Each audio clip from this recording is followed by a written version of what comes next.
What's up? My name's Kamal, and today I'm going to be addressing a check engine light we have on a 2008 Volkswagen GLI. Just have my scan tool hooked up. It's just a simple scan tool. I got it at like an auto parts store. I kind of forgot which one it was. So these are the faults I have. We have a bank 1 system 2 lean, and the check engine light is solid. So if yours is flashing, then it's probably something a little bit more severe. So we have two bank 1 system 2 lean, P0171. I guess it just has those faults twice. And then also a P0507, idle air control system revolutions per minute higher than expected. I didn't actually see this fault before. Before it was just the bank 1 system 2 lean. So when it comes to figuring this stuff out on your own, because obviously what I'm going to replace today might be different from what you have to replace, because system 2 lean, that could be a lot of different things. So like when it comes to engines at their base foundation, they're basically just an air pump. And then for combustion to happen, you know, the main three things are you need air, fuel, and spark. So if you're having a spark issue, you'll probably have a code that'll say something like cylinder 1 misfire, which in that case, it could be, you know, your spark plugs, ignition coils, or even like the ECU has an issue. But if you do have something like that, I would just start with swapping the ignition coils. So I'm just gonna take this cover off real quick, which you just have this wire over here you want to get loose, and you want to take this off, and you have these two clamps on here as well, which you just want to pop loose front and back.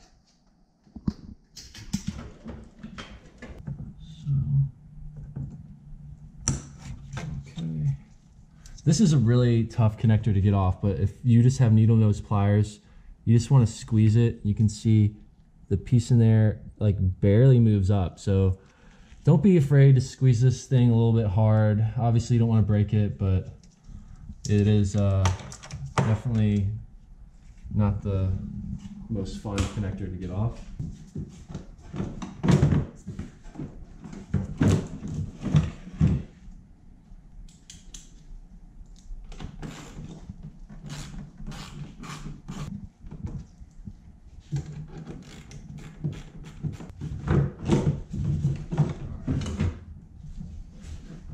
So once you get the cover off, this is what I was explaining, is you have your 4 ignition coils and obviously the spark plugs underneath. So if you have an engine light and a fault code for like cylinder 1 misfire, which would be like over here, I would take out this ignition coil and swap them, clear your fault codes, and then drive the car till the check engine light comes back on, and then see if the misfire moved to cylinder 4, because then you'll know, okay, my ignition coil was bad, so I need to replace that ignition coil. If your misfire is still on cylinder 1, then the next suspect would be the spark plugs, which you can do the same procedure to like verify if that's actually what it is. And also, I mean, when you take the plug out, just by looking at it, you'll be able to tell like if this thing, I mean, they might be pretty kicked up, because this is a turbo engine, so the interval for changing your spark plugs, in my opinion, should be every 25,000, which I know most people don't do. For naturally aspirated engines, it's every 100,000 miles. So, you know, you can swap the spark plugs and see if that's it as well. And if you've done both those things and you still have a misfire on the same cylinder, well, then you might want to check, you know, do like a compression test and stuff like that, which I don't even have tools for that stuff, because that's really problems with your engine and not something that you can replace easily. So hopefully it's just an ignition coil. That's most likely what it is, but it could also be the spark plugs. And like I said, you're probably like, oh dang, I should probably be replacing my plugs anyways, because most people put that off, especially for turbo cars. So going back to like what my code was, which was the lean mixture. So, you know, you have your air fuel ratio, which is in most cars is going to be ranging from like 14 to 1, 13 to 1, 15 to 1. It's all over the place. It's really just going to depend on the engine because, you know, some cars are port injection, some are direct injection, which I'm pretty sure this one is direct injection.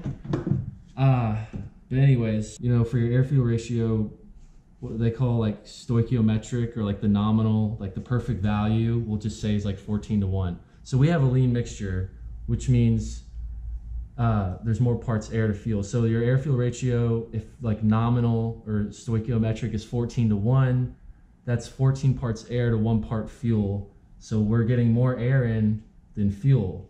So as you can see here, when this was on, your air is coming in through here. You know, I guess you have your, I've never changed the air filter on this car. Oh, it looks like it's actually in this piece here. So your air is coming in here, and then this connector we actually disconnected is your mass airflow sensor. So this is like the main sensor that tells the engine how much air is going into the engine, and then it, like, you know, delivers the fuel accordingly to give you that air-fuel ratio of 14 to 1 or whatever is like nominal for this car. So, you know, everything coming before the sensor, going past the sensor, is called metered air. So that's how the engine knows and it can do its thing. But if there's any like unmetered air, which is the term used, which means anything behind the sensor that somehow is getting into the engine, that's what's going to give us that lean mixture, most likely. I mean, there's a ton of things it could be, but that's the culprit. As you can see, there's all these vacuum lines and stuff that get into the engine. So like, this is what we found. Was, you can see like this is like the vacuum pump, and you can see this hose, how cracked it is here, and even down here, and this one is cracked as well.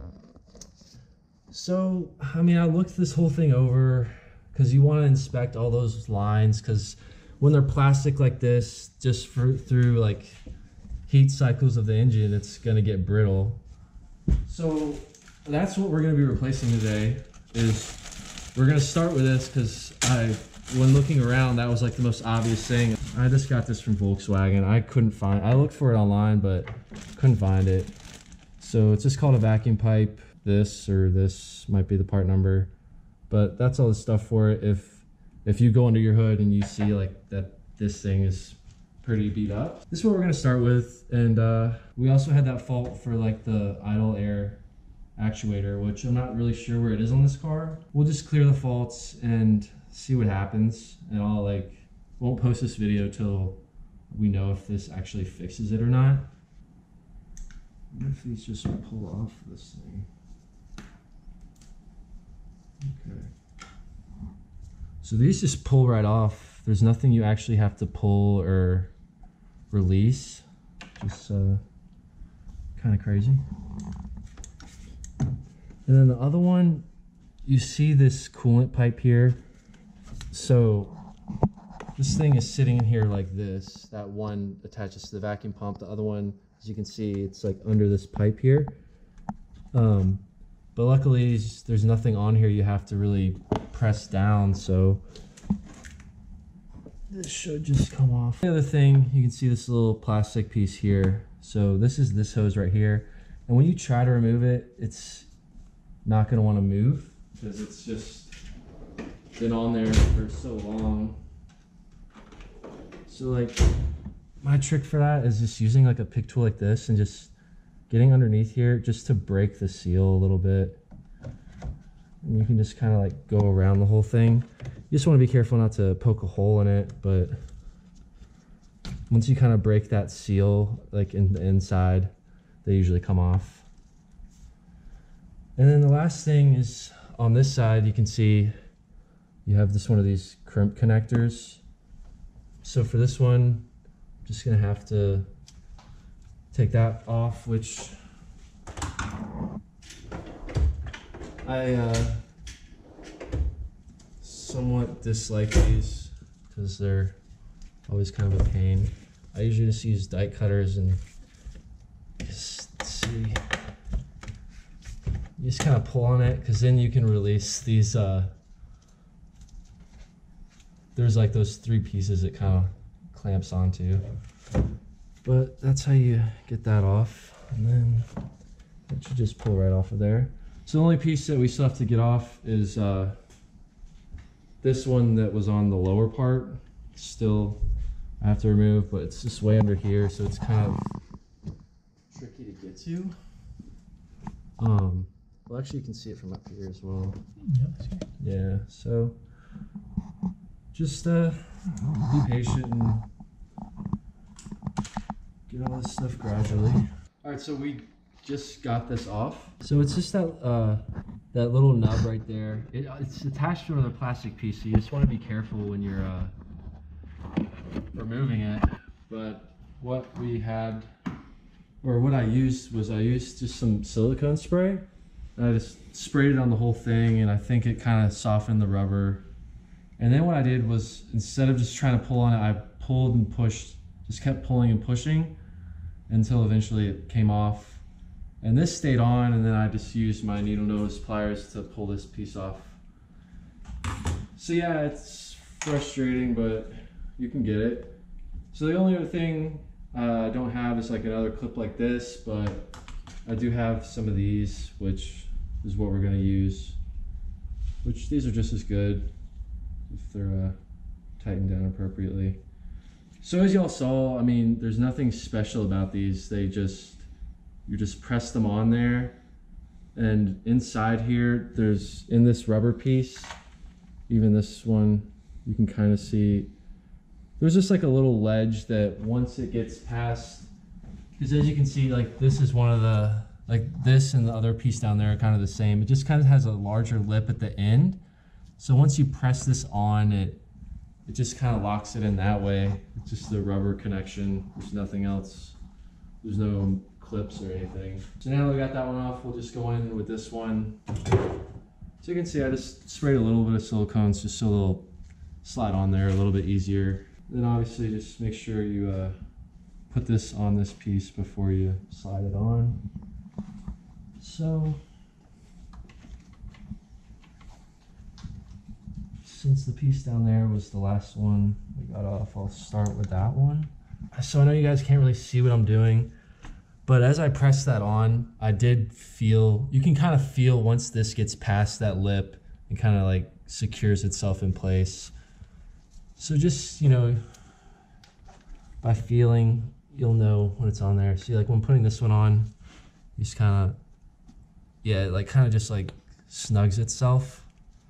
You can see that's just like the place that it stays. I'm just touching this bottom one again, trying to pull it off just to make sure that it's actually securely on there. Then we also had this rubber hose that goes on this little nipple, which just, you know, be careful because that piece is really small and could break on you if you're not careful. And then it looks like this just kind of goes over here just to prevent the 2 plastic pieces from rubbing on this like little check valve in here. And then just gonna tighten this down because we don't have the identical like clamp that you use. Wherever you purchase this piece from, if they do send you an additional clip like this, what you need is like a tool like this, which I got this from Harbor Freight. And this is what you use. You like put this on here, and then that's what you use to like tighten these clamps down. Because when they come, they're a little bit bigger than this, but these 3 things are already on here. It's just this part isn't crimped yet, so it's just like a crimp clamp. You crimp it tight, and that's why they're such a pain to get off, because there's really no way to, you just kind of gotta like use these or something to mangle them off of there. That's pretty much it. Now I'm just gonna tighten this down, and then I'm gonna clear the check engine light, and we'll see what happens.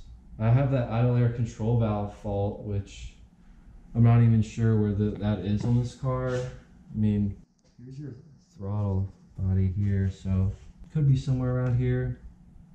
I'm not gonna worry about it right now. I did notice that the idle does actually kind of fluctuate a little bit sometimes, but I thought it was just related to the check engine light for the lean mixture. But if it's not and it's still doing it, well, I guess I'll make a video for that and you guys will see. So thanks for watching the video. Please like and subscribe if it was helpful, and you know, whichever faults you have, hopefully this kind of gave you somewhere to start to figure it out. All right, so it was a few days ago when we replaced this pipe under here that you can see right there. This is with everything back together. Check engine light didn't come back. I've been daily driving this thing for a couple of days now, and the idle is super smooth again, and it doesn't fluctuate. It's actually solid idle, so that's awesome.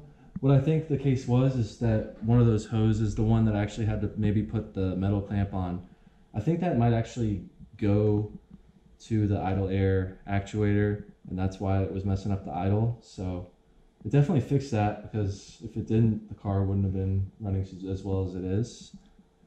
So yeah, I just thought I'd let you guys know that worked out. So definitely, if you go under your hood and you see that pipe has cracks in it and it's letting unmetered air get in, like I explained, like anything after the mass airflow sensor, like this way, any vacuum lines and hoses under here, if you see any leaks, you need to address those first before, like, because the idle air actuator, I mean, that's got to cost a decent amount of money. I mean, this pipe thing wasn't necessarily like cheap. I mean, I can't remember how much it was exactly, maybe like $100 or so from the dealer. So it's definitely something you need to replace though. And I mean, if you can't see any like leaks yourself, really the best way to do that is to use a smoke machine, and you could take this cover off like I showed you and attach the smoke machine here and put smoke into the engine, and then you would, if I had done that, you would have seen smoke coming out of the pipe that was bad. But I don't have a smoke machine. I might get one day to make things like this easier. But yeah, just thought I'd end the video with that and let y'all know that that fixed all the fault codes. Finally, don't have a check engine light on this Volkswagen, which is kind of a rare thing for Volkswagens. So cool. I'll see y'all around. Peace.